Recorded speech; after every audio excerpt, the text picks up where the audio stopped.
La population marseillaise, elle en a marre d'enjamber les seringues quand elle emmène ses gamins à l'école. Elle en a marre de voir des personnes qui s'injectent dans leur cage d'escalier. Halte soins addiction. Voilà, et le cas marseillais, si vous voulez.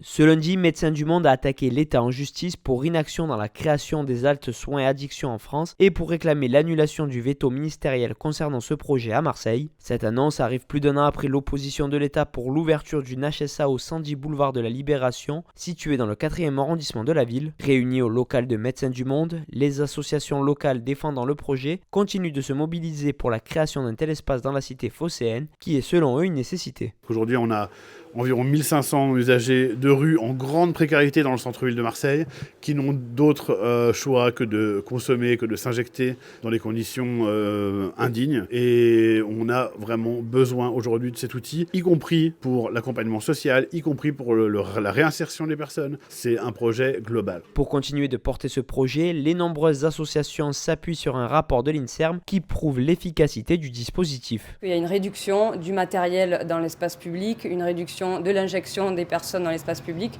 et des délits. Et en termes économiques, plusieurs publications montrent que le prix de l'immobilier ne diminue pas lorsqu'une salle de consommation ouvre dans un quartier. Donc ces données permettent de valider ce dispositif et de le financer et de le faire entrer dans le droit commun. Après la recommandation de l'INSERM d'inscrire la création des HSA dans le droit commun, les associations espèrent pouvoir ouvrir un tel lieu à Marseille dans le futur, avec l'appui cette fois-ci des élus locaux et nationaux.